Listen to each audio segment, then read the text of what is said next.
Hello, friends, and welcome back to my channel. We are continuing this series of videos about my top 100 animated films of all time. This is the third episode in the series, and we'll be taking a look at movies number 80 to number 71. As usual, I want to emphasize this is a completely subjective exercise. So to illustrate that, I'm using the GamePros game rating system for ranking and rating these movies. So we start this week with number 80, Makia, When the Promised Flower Blooms, a movie by Mari Okada, released by PA Works back in 2018. This is a 3.5 for me. And the great about this movie, it's conceptual richness. It's a movie about being selfless, unconditional love, and what it means to give up yourself for someone else and finding meaning in your life by doing that. The music and the art are both phenomenal. And this is the first movie in this series that I really have nothing to mention in terms of being bad nor ugly.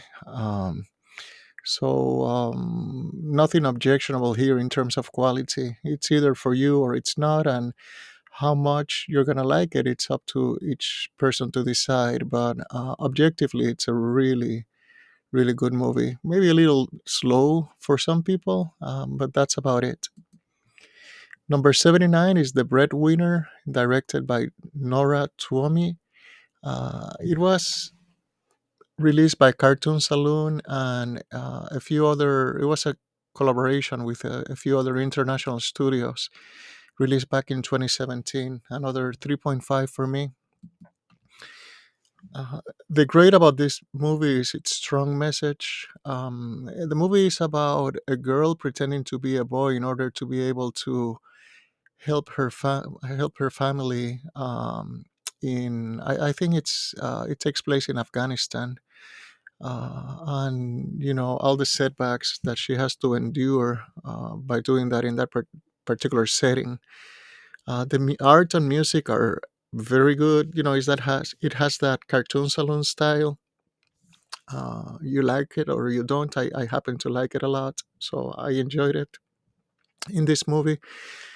This movie has a very similar premise to a live action movie called Osama, released back in 2003.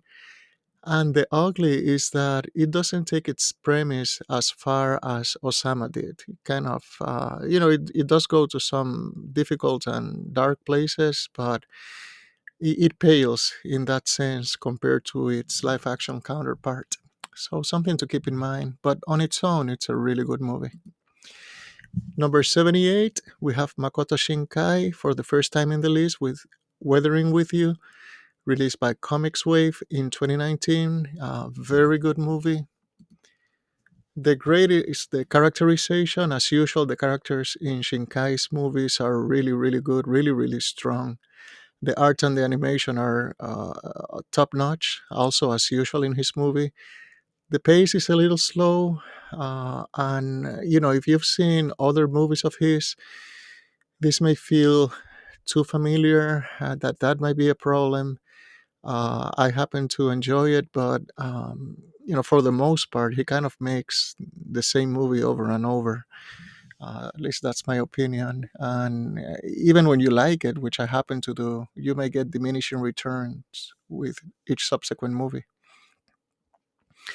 I should mention at this point, I haven't seen his latest film, Suzume. I intend to when it's released on Blu-ray in a couple of weeks. So we'll see. We'll see what I think of that one.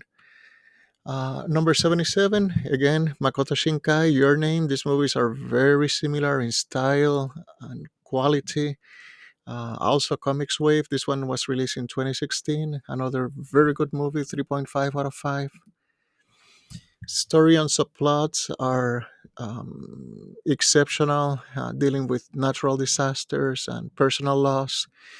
The characters, as I mentioned before, are very strong consistently throughout his movies. The pace is a little slow, but I also mentioned before that happens to be the case with most of his works. And again, if you, the plot is very familiar, the premise is very familiar.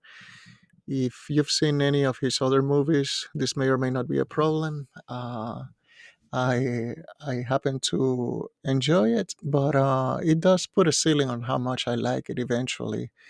To see the similar plot in a different setting with different characters being developed over and over. Number 76, it's a lesser known movie called Fuse Memoirs of a Huntress, directed by Masayuki Kiyaji, Studio TMS. This is a 2012 movie.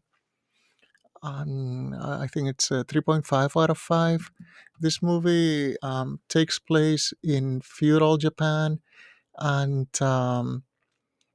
it's based on a 19th century series of novels. And well, let me talk about the great first. The great are the engage. It's the main character is really engaging, really likable.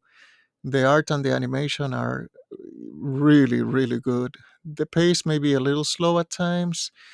I think it has a musical number or two. And when the theater play gets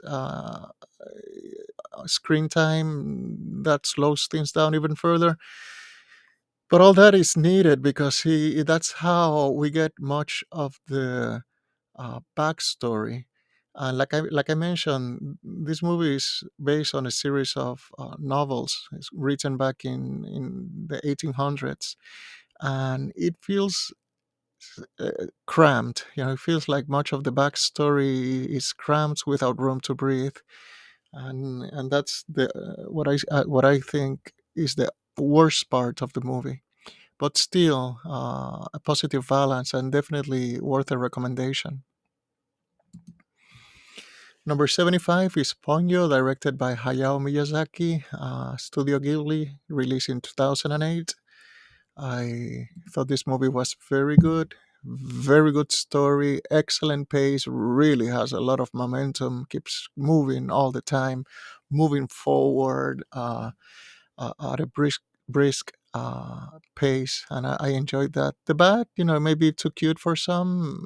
It was borderline-ish getting there for me at points, but nothing really ugly about this production. It's a phenomenal production, really good story, and overall, another easy recommendation.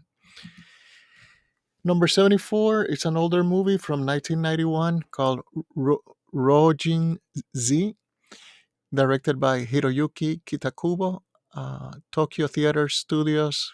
This is a 1991 release.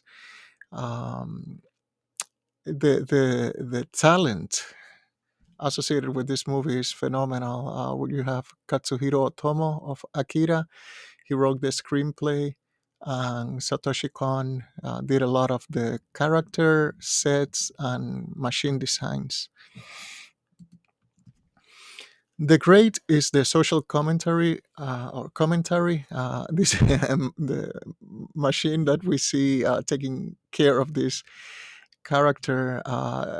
It's the Rojin Z or Zeta that the title refers to, and it's an invention to care for the elderly, taking away any effort by the family. So kind of. The family dumping the elderly into the system to have all their needs taken care of. And so the it explores issues of how we take care of the elderly, and the medical system and the military taking advantage of this invention for their own goals. Really good comedy, really good pace. The art style, it's a product of its time. That may be a problem for some. It's not necessarily for me. I love this retro anime look. But you have to decide if that's something you enjoy. Nothing really ugly about this. I mean, just to watch this movie, being aware of all the incredible talent involved here and what each of these three men either had done by this point or eventually went on to accomplish is it's quite a treat. Number 73, it's an anthology film, Robot Carnival. Hiroyuki Kitakubo, which I just mentioned as director of Rin Z, is involved here. And I think there's 8 or 9 different segments, each one directed by a different person. The introduction and the prologue has the same director. In fact, it's Katsuhiro Otomo of Akira. And this is from Studio APPP, released in 1987. The good about this movie, the great is again the talent involved, an exceptional group of animators and directors. The good, my two favorite segments are or short films are Presence and A Tale of Two Robots, and I think these are actually the only two that have any dialogue. Presence is about a self-aware, sentient robot and the consequences of that in terms of how it relates to its creator. And The Tale of Two Robots is about two mecha, kind of steampunk mecha in feudal Japan battling it out. Really cool, really fun short movie.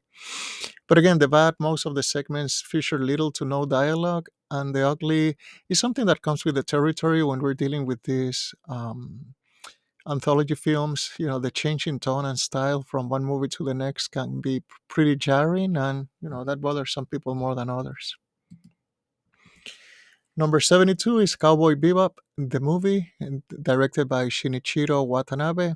And it was a collaboration between Sunrise, Bandai, and Bones, released back in 2001.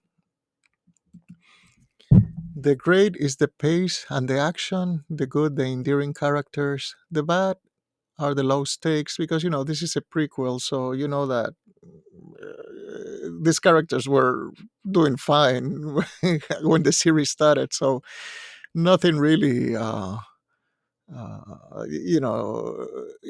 know that they're gonna be okay here too. So that kind of brings down the tension, but nothing really ugly about this movie. And finally, number 71 is King of Thorn, directed by Kazuyoshi Katayama. This is a Studio Sunrise production released in 2010. A very good movie. I love the plot twists. I didn't see that coming, especially the main plot twist.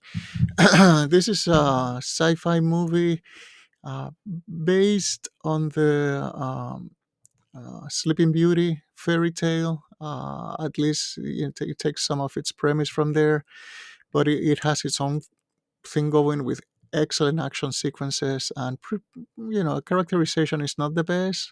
Characters are kind of generic, but overall I enjoyed this movie quite a bit. So that's it for this week. Those are movies 80 to 71. Next week, we'll be taking a look at the next 10. As usual, thank you so much for your time. You have a great week, and I'll see you next time.